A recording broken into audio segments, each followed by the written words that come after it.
We are live. It's official. I love it. Let some people trickle in, then we can get started. Hello, Aaron. I'm so new to these features. I touched my screen and now I you love see that you're my giving the audience your music playlist right off the bat. and it's embarrassing because it's my Apple playlist, so it's like music I bought when I was like 17, you know? It's like not even the one I listened to. So that's the deep cut. If you're lucky enough to be No. early, you'll see Alabama Shakes, Little Mermaid, Little Shop of Horror, and Adele. Oh, and an Adam Sandler song. Oh my gosh. We have to play that live. It's probably the Hanukkah song. Yeah, Oh yeah. So good. such a mishmash. I love it. I love it. All right. So I'm going to read our intro here. Let's see here. Let me fix this. Give me 1 second. Okay. And Pablo is joined. Welcome, Pablo. Welcome, everyone. This is the Sober Creative Podcast, and you're watching another episode of Clear Conversations, Creative Minds in Sobriety, where we uncover the unexpected creative advantages of clear-minded living. I'm your host, Josh Woll. Thank you for your time and being with us today. If you have any questions, please feel free to drop them in the chat, and we'll circle back at the end of the conversation. Today's guest is Paulina Pinsky. Paulina is a writer, writing coach, and the voice behind Newly Sober, a newsletter that captures the raw, unfiltered truth of early recovery as it's actually happening. She got sober on December 22nd, 2021, and immediately noticed something missing from recovery literature. The messy, uncertain, gut-wrenching first year. So she started documenting it herself, lowercase letters and all, refusing to polish the chaos into something neat and retrospective. Based in Los Angeles, Paulina is a co-author of It Doesn't Have to Be Awkward, a teen guide to consent, and works as a writing coach helping women discover their authentic voice and step into their truth. She's also a former figure skater who once face planted into a cupcake dressed as Honey Boo Boo at a college party, a moment that perfectly captures her alter ego, Barflina, the queen of excess. What I love about Paulina's work is her radical honesty about what sobriety actually looks like. Not the polished version years later, but the part where you're crying so hard you throw up in your mouth, or showing up to a meeting 17 minutes late and almost not going in. She writes about the invisible boat of recovery, the thing you can't see but you have to trust anyway, the structure that keeps you afloat when the world feels insane. Her journey offers profound insights into creativity without the crutch we thought we needed, finding your voice when you can't hide anymore, and why protecting your energy isn't selfish, it's survival. She proves that your most authentic creative work shows up precisely when you stop numbing yourself. So please join me in welcoming Paulina to Clear Conversations. Holy smokes, that was beautiful. What a beautiful introduction. Thank you. Welcome. You're welcome. Thank you. Wow, you captured it all, like no notes. That's me. Boom. Done. I didn't even send it to you beforehand. No, I'm glad you did. It was incredible. Oh, I there's pleasure. there's something beautiful. I've had the opportunity to have people reflect me back at myself this week Mhm. specifically, and I'm stunned. I'm like, that is me, but you see that too, so thank you. Yeah, absolutely. Yeah, my pleasure. And gosh, so take us back to your journey, like before it started, before pre 2021. 2021. Yeah. Um, Mhm.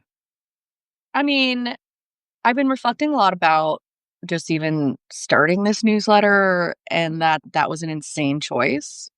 That who I am now would be like, don't no, you're only 70 days sober. Like maybe we just wait. But I also honor that if future me had come to past me and said that, I would have been like, that's nice. Like I would have done it anyways. So before I even got sober, I discovered I was a writer through writing about eating disorder recovery when I was in college. Mhm. And wow, what dramatic lighting. The sun is doing Love a it. lot. Looks so good. I'll stay right here. I woke up in the middle of the night and the essay poured out of me. I started writing in my college newspaper about my eating disorder recovery. And so, from the start, and prior to that, I didn't really know I was a writer. I had been doing sort of light blogging for this organization called Endangered Bodies, which was a feminist discussion group about beauty standards in the media. And so when a friend approached me to write an essay about my eating disorder for my college newspaper, it was like the first essay I ever did. And it was the first time that anyone had seen me other than like an ice skater. And so, long before I even got sober at the age of 21, I started writing about mental illness, really. And I think from the start, whether or not it was conscious or not, as an artist, I'm very committed to becoming in public. That um, I'm not necessarily concerned with containment and I'm most honest in my writing, I guess is what I'm trying to say. Which but right before I got sober in 2021, I had just released this teen guide to consent with my father. And, I called it the consent book I didn't consent to for a really long time, um, because my father, like, handed me a book. It was like, I can't do this without you," and I was like, "I'm a literary writer, like, commercial YA, I will not," but that book ended up giving me the tools to get out of a failing engagement and to get sober. Because the central tenet of that book is TCB, trust, compassion, and boundaries. If you trust yourself, have compassion for yourself, and know your own boundaries, then you can trust someone else, offer them compassion, and respect their boundaries. And so, through promoting that book, I had to stop compulsively smoking weed every day to be able to like show up clear minded. I'd go home and just get a blotto, but I wasn't doing it 24/7 as I had been doing through the pandemic. And so after we were, sort of done promoting the book for the year, I was supposed to spend Christmas with my ex fiance's family in New Orleans. And we decided to do a sober Christmas because we'd run out of weed and we were going to do dry January because I would get stoned and I'd be like, please help me stop. Please, please, please, please, please, please, please. As if it was his responsibility to get me sober. Um, and what ended up happening is over the course of a 3-day drive, he went into weed-induced psychosis, and so the TCB model, like, I came to realize, like, it was almost like cartoon love like, letters in front of me. I was like, "He's not showing me compassion." It, like, shatters. "He's not respecting my boundaries." Shatters. Like, "The only thing that's left in trust, and I don't trust him." It was, like, kind of this surreal, like, I'm like, I'm also 2 days sober. He's screaming at me, and I'm like, these cartoon TCB letters. These like I've been sort of regurgitating this like mantra over and over. And so I ended up having a panic attack in an Alabama gas station. And I flew home the next day and um I was like I was so traumatized. And slowly, my father suggested my dad is Dr. Drew, and so he, knows about rehab, and so I didn't go to rehab, but he suggested, he was like, "Why don't you go to a meeting?" And I had no idea. Your dad is Dr. Drew? Oh, yeah, yeah, yeah. Mm. Oh, yeah. I saw that on the book, but I thought you just collaborated with him. I didn't know that was your No, no, dad. no, that's the Wow. full circle thing is Okay. that's my father, so it's like, Mm, it's a little on the nose, you know what I mean? mm, Like, it's funny, that way. So yeah, my he's my dad, and so, um and we wrote this book together, and then, I was so resentful throughout the entire book process, and then mm, it ended up, obviously, like, it was such a I'm so thankful for that book. I wanna be as I am with, like, everything that I do, like, I do wanna be transparent about, like, what a dick I was about it, because it's like that's I think my addiction was accelerating, that, like, there was absolutely no gratitude, like, none whatsoever, and it was like, "You're handing me something that is not aligned with my vision of self," which is, like, high literary, artist-minded, and then it ends up being this tool that inevitably get extracts me from the pits of hell, and, offered me financial stability throughout the pandemic, things like that. It's just like, again, I'm forever telling on myself because I was such an asshole about it. So, um, so I crash landed back at home. I was 29, um, and, ending an engagement, moving back in with my parents, leaving New York, and getting sober, days before Christmas. And so my first meeting was Christmas Eve, and, my parents this is some Dr. Drew lore. They were going to Adam Carolla's house for Christmas Eve party, but they left without saying goodbye to me. Like, this is how fragile I was. And so I, like, ran into the garage and, like, slammed my hands on my mom's, like, car, on the hood of her car. I was like, "You didn't say bye to It's me!" Like, I was a uh, wreck. Like, I was a mess. And so she, like, got out of the car and she was like, "We love you." It's like, yes. "Thanks." And so I went to a We meeting that shouldn't night leave. and yeah.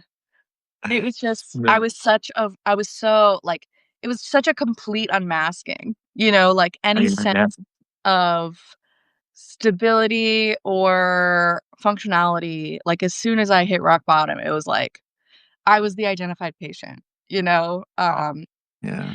So, that's how I tumbled into sobriety is, like, this uh I'm coming up on 4 years, God willing, in December, and it's always this sort of, like, weird, like, Facebook memories, like, reminding me of, like, "This is where you were," like, "The book came out, September 21st, and you were doing all this promotion," and, like, slowly, like, unbeknownst to me, like, there's a higher intelligence in the universe that was sort of, like, gonna yoink me out of that situation whether or not I was ready for it, and, Mhm.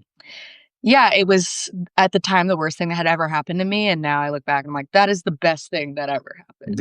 Yeah. Yeah. Oh, I love it. I love well, tell me, like, what's shifted for you in these 4 years? Yeah. Oh, man.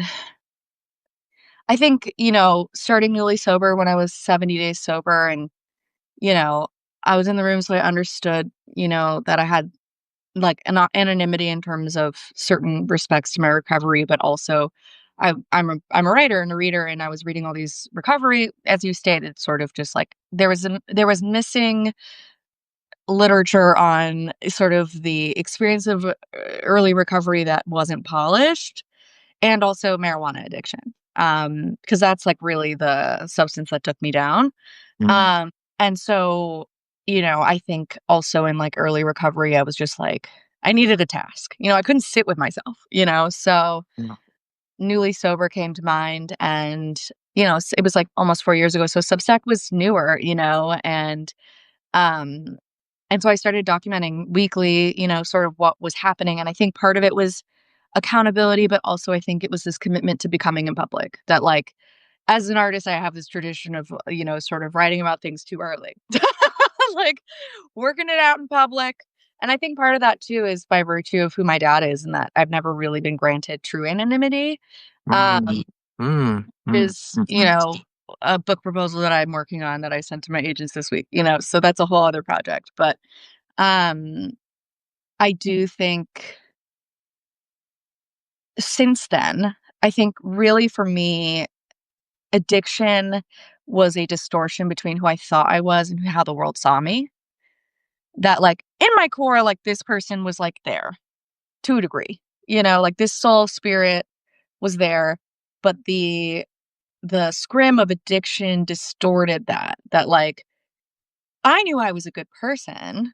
However, I was doing I was saying the consent book that I didn't consent to and being an asshole about it, um, like by virtue of the nature of addiction being accelerate like, it just accelerates over time, you know, more and more I was losing who I actually am to this idea of who I thought I was. And so I think over the course of these last almost 4 years is who I think I am is aligned with how I show up. Like, when you read that bio to me, I was like, "Oh my god, that's how I hope I, show up," And that distortion is gone. That, you know, with deliberate effort and, like, real recovery, people perceive me as I hope to be perceived. And that, it's not that I'm thinking about other people. I'm, like, thinking about myself, of course, and I'm being of service, in my recovery, but, um, I don't have to pretend anymore. Like, I Mhm. don't have to juggle, "Okay, I'm getting stoned, so I shouldn't text these people, but if I have to text back and they text me," it's like all that sort of mental gymnastics is gone, which is like, you don't realize how much energy that takes until it's gone.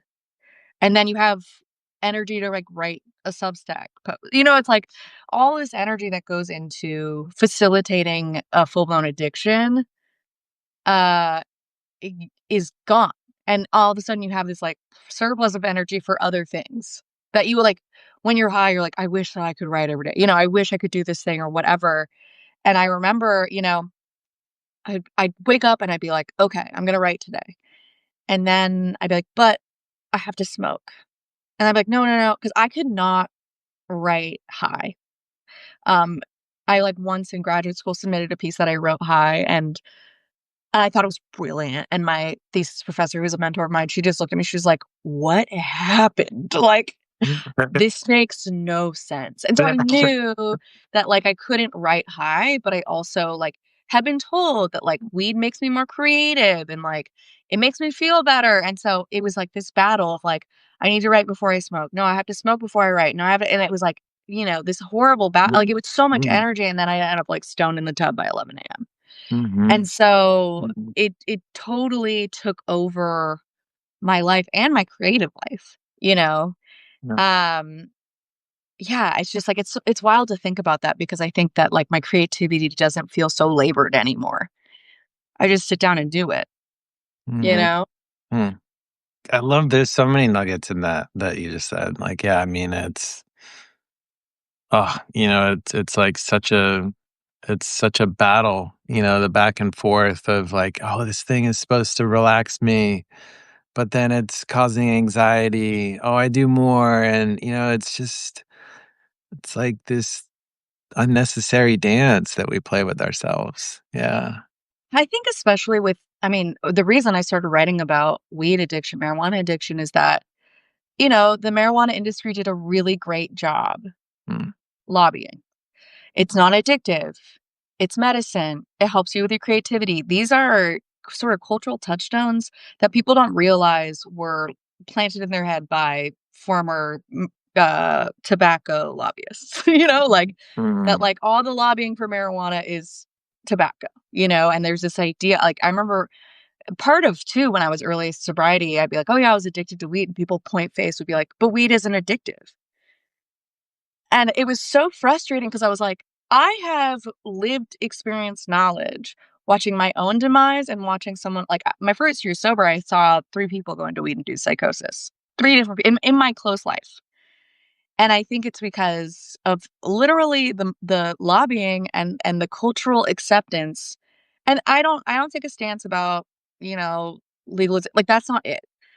I think it's a misinformation campaign, It's like, I have people quietly come to me being like, like, I was getting a little like, I was hearing voices and, like, feeling ashamed that, like, didn't work for them, and I'm like, "This is a very powerful drug." This is in the '90s, a joint had 3.4% THC. It starts at 13 now.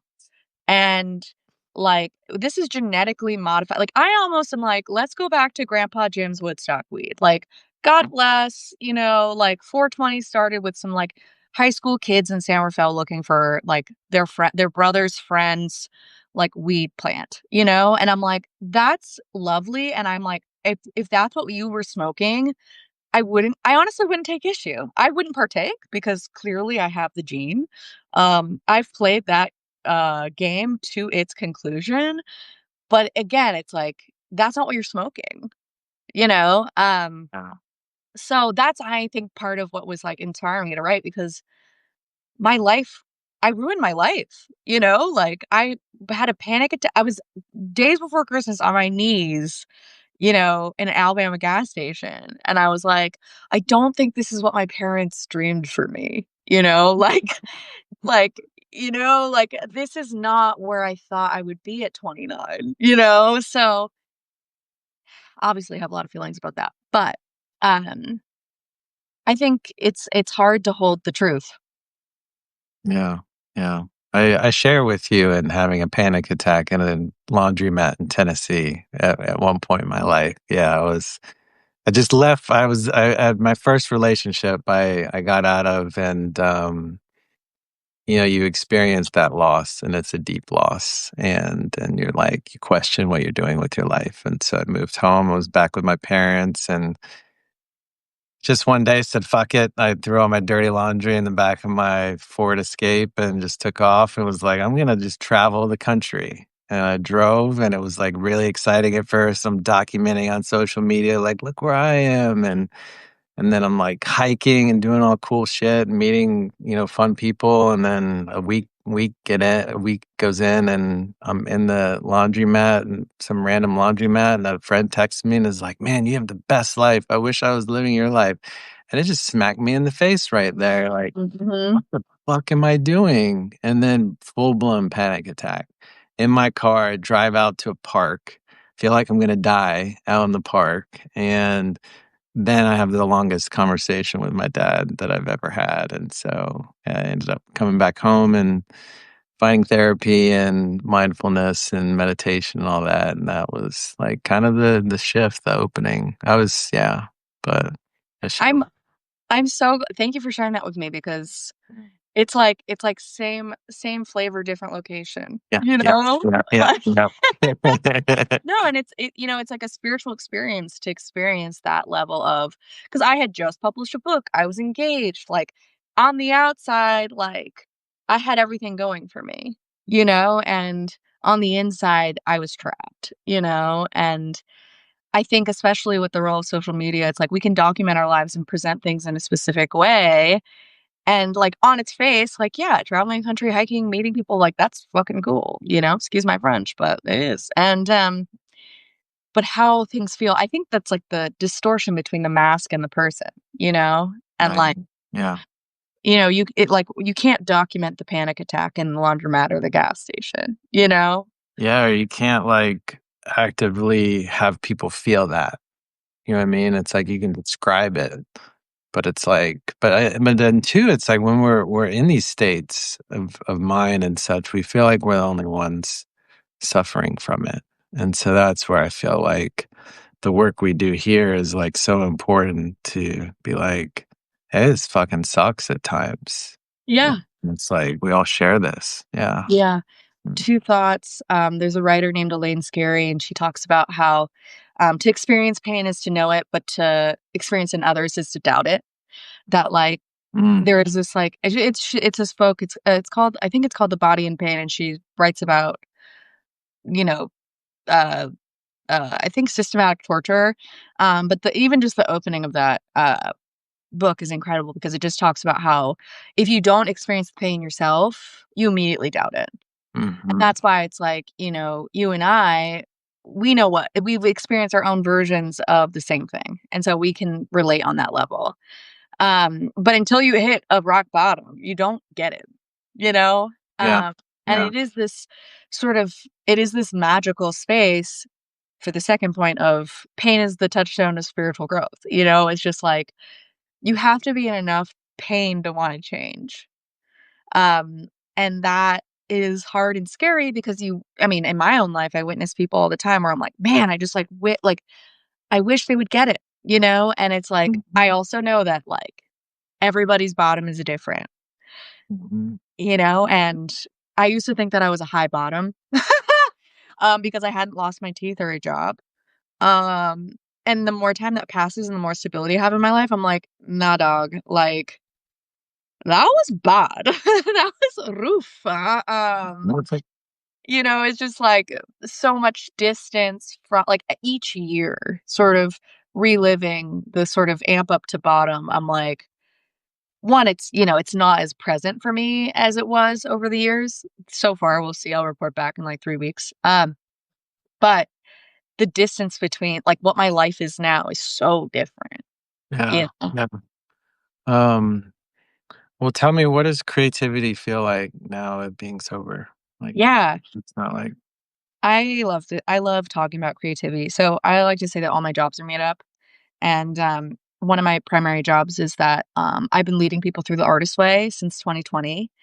In January, I'm actually going to go through the book for my 10th time. So I'm going to do another cohort, oh, which is wild. I can't believe it's been 10 times. And so the artist way for me has been a real foundational text in terms of understanding myself as an artist.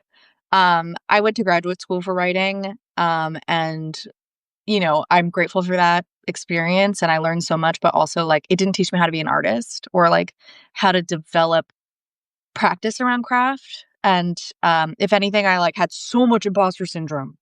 Because it was like a highly competitive space where everybody's like, and that's just like that's the look. not who Yeah. I am. Like the anal tone could crack glass in that Mm. institution. Like everybody took themselves so seriously. Um, I went to Columbia, and I don't think they let people in with humor, like into the building. I go slip through the gates, um, and so honestly, since I left or got my MFA, I think I've understood what it means to be a writer more. Like I'm so thankful for the education and who I was like exposed to and the text, but also I don't think that I was equipped to sustain a writing practice or even what it means to be an artist. And so the artist way has been so foundational because I really believe that creativity is our divine right. Like 100%, each and every one of us. All of us are artists. And I think part of the reason I love writing coaching is like, you're a writer if you write. There's so much like we can get in our own way. But at the end of the day, if you write, you're a writer. That's it. Like there is no other prereq for it. And I think part of that is like I've experienced people put more hurdles before it and it ends up hurting them, like you don't have to have published, you don't have to get paid for it, you don't have to like none of those things. You can have a real job and write, most people do. Like being a contemporary writer means having 15 hats on at all time. And like writing is like, if you're lucky, 10% of your life, if not 20. Um, and so really believing that creativity is our divine right, and facilitating sort of my creative life has facilitated my spiritual life. That like my creativity is foundational to my spiritual life. And so I start every day with morning pages. I have 3 pages, stream of consciousness, as prescribed by the artist way. She also recommends a weekly artist date. She always says, like it's like what your inner child wants to do. Artist day is like really inner child work. And this is who I was. This was me in The Lion King in high school. Wow. Oh, thanks for sharing. That's so Just cool. this I had this like little altar of like me as a child, like as an 8-year-old. Huh. And of course, like I Oh. knew exactly every time I got into a photo booth, I knew exactly what I was gonna do. Like little baby show pony, like she was like so here's another one. Yes. I was Annie Oakley for a school project, and my mom. This is actually a funny story. My mom got me a costume that was like an antique, like old timey It Western looks like dress. one of those photos that were like the glamour shoots. Where you Oh, just it totally. And my entire childhood was like one giant glamour shoot. Um, and she got me a defunct rifle in mm-hmm. 2001 and Mm-hmm. was like, "This is great. It's for the costume." And when I tried to bring it into school, they were like, "Mrs. Pinsky, you cannot bring a gun." My mom was like, "What? It doesn't work." Just so committed to the bit. So committed to the bit. Um, which, Ugh. tells you about my mom is like, she'll facilitate the vision too hard, into handing her third grader an expired rifle. Um, I love that. Oh, so, like, this is, like, who I'm, like, doing artist dates for, Like, I always say, like, if you have the option between a feminist discussion panel or a trampoline park, like, there's value in the feminist discussion panel. Like, I love a feminist discussion panel, but is that fun? You know? to And incorporate both. Yeah. totally, totally. It's like I really like this idea. A therapist once presented to me the idea that, within this, there's like the child, the adult, and the parent. And you could even splinter it of like the toddler, the child, the adolescent, but I think those three are really helpful in terms of, I think addiction is like the adult is like running the show a little. I mean, in my experience, because I came to drinking late, so I was really an adult. I was 18. And so the parent for me, like the parent artist is like, okay, what does baby me need? And the trampoline park is an example I use with my groups for 5 years. And it took me 5 years to take myself to the trampoline park, even though I use that example over and over and over. And so I say this to say that, like, I want to prioritize my inner child, but that doesn't mean that I do it perfectly, that it takes time for me to, like, hear, like, I've used this example for 5 years, like, maybe it's time to go to the trampoline park. Um, and it was amazing when I did go. It was so much fun. When did you go? I went, so my fiance had a job in Minnesota, so we were in rural Minnesota for 9 months, which was its own experience. And so I went last spring and, I was the only adult bouncing. Like, it was like a school, like, dropped off, like, a busload of kids. And, by the end of it, there was, like, a pack of teenage like, not like preteen boys being like, "You can do a flip, like, you can totally do it." And I did. Nice. It was Nice. so much fun. Nice. Oh, I love that. Um, so the artist's way, like you feel like, I mean, you're about to do the 10th time, the 10th cohort. This And January. so, like, what do you feel like it's shifted and you, like, specifically with like your writing and such, you feel more connected. You said you feel more connected spiritually and all that. Totally, and I think, I think writing itself is a very spiritual practice where we're sort of channeling, for lack of a better word, something ephemeral and using our body as the instrument to translate. And Mm. when I was 5, getting on the ice felt like flow, and I did come back to ice skating in sobriety. And I still feel that sort of like that's kind of the first experience of the divine I had, where it's just Mm. like I cease to like my brain goes quiet. I exist and don't exist. Like I am in this sphere. Like even just watching videos of myself as like a 5-year-old, like getting on the ice and just like trying stuff over and over and over again. Like part of me is like, that's that compulsive addict thing where I'm like, I have to like do it until I get it. But also it wasn't even deliberate. It was just like this like fifth dimension, we're rocketed into the fourth dimension. It's like I had sort of examples of tasting the divine through art, through performance, through my body. Um, and I experienced that in like dance in high school and musical theater and all these other things. And so writing is like my quickest sort of conduit to the divine, really. And it's not even that I think that like it's not like I'm channeling God, but it's more like I forget myself and I start speaking the truth. And I really, as an artist, I think voice is such a valuable thing. And like Victor Laval said, like voice is personality. And when I first started graduate school when I was 23, I was so I was like, I have to figure out what my voice is. And this definition by Victor Laval, I heard this past summer. And it's like, oh, I've been like trying to figure out my own personality. Like my own voice is just like the truest distillation of self. How I say it is my voice. And each of us has our own, it's like our own thumbprint, if you will. Mm. Um, and so getting practice at being able to sit down and, like, open myself to whatever needs to move through me. And I'm constantly like, there's always an essay percolating in my head. Like Monday, I submitted a proposal to my agents for the third round of edits. I've been working on this proposal for years. God willing, I'm going to sell a book this year. Ugh, yes.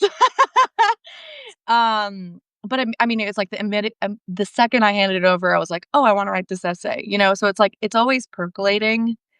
Like it's constantly, you know, to use sort of woo woo language, it's like these downloads come to me. And then I have to sit down and be like, okay, now is the time. I can like allocate, like I have to do these other little things. And then finally I sit down and with enough practice, I can sit down and I'm not like, I don't know if I did it. You know, it's like I sit down and I do it, you know, I channel it. Um, and so, you know, I have, you know, my creative life is spiritual life. And then I also have like my recovery life is spiritual life. And like they both feed each other. Mm, That like if I'm not aligned in my recovery life, like my creative life suffers. And if I'm not aligned in my creative life, my recovery suffers. And mm, so I love that you talk about like the sober creative because I think who I am as an artist is so much more potent now that I'm sober. So much more potent. Like there's no distortion, there's no like it's just like and if there is bullshit going on, I can address it and be like, I'm dry today, you know? Like it's like I feel like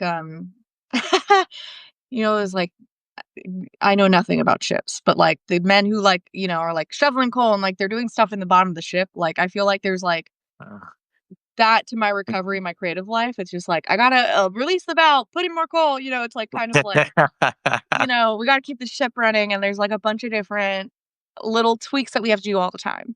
You know, but that like, and I think honestly, this week specifically, I've been like, oh, like my recovery and my creativity are so both intertwined that like my creative life and my spiritual life are the same and my recovery and my spiritual life are the same and my recovery and my creativity are like obviously we're all the same person, but again I think especially since like there's so much cultural messaging about like get I drink at the typewriter and I write better, like write drunk, edit sober, you know, it's like I don't know, I never wrote drunk. Like, I had the nickname Barcelona for a reason. There was no way I was gonna sit down and write something, you know? all the barf on the keys. That doesn't sound very fun. Yeah.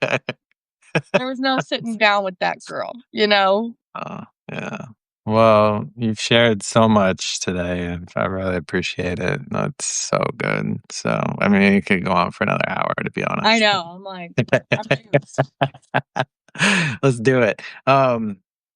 Given it's I do that about 30 or 40 minutes, so we'll wrap up and, tell everyone if anyone has any questions while we're doing the wrap up, please feel free and let everyone know where they can find you, what proposal is coming, what book can they pre-order, all Yeah. that good stuff, yeah. Oh, I wish that I was at that point. I'll come back when we're at that point. Please do, Um, sure. just pray for me that I'm like, do I tell you the title? Okay, I'm gonna tell you the title. The title is Show Pony, Dismantling an Inheritance. Mm, mm. Wow, I mean, I love yeah, it. I know what starts the with cover's gonna be now. so God willing, that's how. So look out for that. Um, but you can find. Oh, can I get the name of the first book again? Yes. It doesn't have to be awkward. Dealing with relationships, consent, and other hard to talk about stuff. Um, that it really is a special book. It's actually banned in a couple states. That's how you know it's really good. That is Uh, really that is really good. yeah. Um, Okay. I think it's I mean, I've had adults be like, "I wish this is the book that I had as a kid." And obviously for me, it's like I wrote the book that I needed to like extract myself from the mess that I had made, you know? And it's a conversation between me and my dad. So, there's like two fonts throughout the book and we're in conversation. Which is like really neat. Like again, I was so resentful writing it and now I'm like, that is so baller, you know? And it really has withstood the test of time. Yeah. Um, Thanks. And what was the framework you spoke of? Um, The Artist's Way? Is oh, The that Artist Way. yeah. So that leads nicely into I don't know if I have the book with me. So The Artist Way is a 12-week spiritual workbook written by Julia Cameron, meant to unblock creativity. In January, I'll come back to that. In January, I will be leading a cohort through the 12-week workbook. So it's a 12-week course, which I would love anyone and everyone to join. You can find that course on my website at paulinapinsky.com. And so I think that for now, that's the only course I'm sort of promoting right now. Of course, I write Newly Sober on Substack. I also started a secondary newsletter that I don't know what to do with, called Process Over Product, because I really think, we prioritize the product and we see the product and we see it as a shiny thing, but the process is what's more important and also part of like our creative discipline, our spiritual discipline. Mhm. And on social media, I'm Paulina_Pinsky on Instagram, on TikTok, Paulina, please. And then TCB, we postulated, big word for 9:47 a.m. on a Thursday. In order to practice good consent, TCB is trust, compassion, and boundaries. You have to trust yourself, have compassion for yourself, and know your own boundaries in order to trust someone else, offer them compassion, and respect their boundaries. And I think the other really special thing about our book, I think a lot of, conservative libraries are frightened by it because it talks about consent, and there are literal states that do not educate about consent. But what's special about our book is that, we don't even talk about sex until chapter 10. We're talking about gender identity, sexual identity, relationships with friends, relationships with adults in your life, teachers, peers. Like, we're really taking this idea of TCB and running it through every relationship Mm. that anyone could possibly have. And so I think, like, on its face value, it's like dangerous, but really what it is it's giving kids agency to think through, what are my boundaries? Who is worth my trust? What does compassion actually mean? Um, and it's full of scenarios. It's a special book. It's a really special little book. It should be in every elementary school, I like know. middle school, like education system. Let's do it. Yeah. I know. I'm like, maybe we need to, because it came out like end of pandemic, so it was like a weird time. Mm. And then Mm. my dad had been canceled like the year before too, so that was like also a weird time. Just again, show pony. That's never. But it is a really special tool. There is an audio version that my dad and I narrated. So there's an audio, like I've had people report that they listened to the book with their kid in the car, so as to like sort of inseminate the information without like making them read Mhm. it, and Mhm. that being a tool to facilitate conversation. So the Audible, a great approach. Just turning it on in the car and being like, "What do you think about that?" Oh. Well, thank you, Paulina. Beautiful, awesome conversation and time. I appreciate it so much. Thank you, thank you, thank you. Thank you for having me, Josh. This has been a delight, and thank you for the work that you do. Oh, my pleasure. And yeah, I'll share the post with this and all the links, and wish you a beautiful weekend and everyone else. So Thank you. You too. take care. Bye. Bye.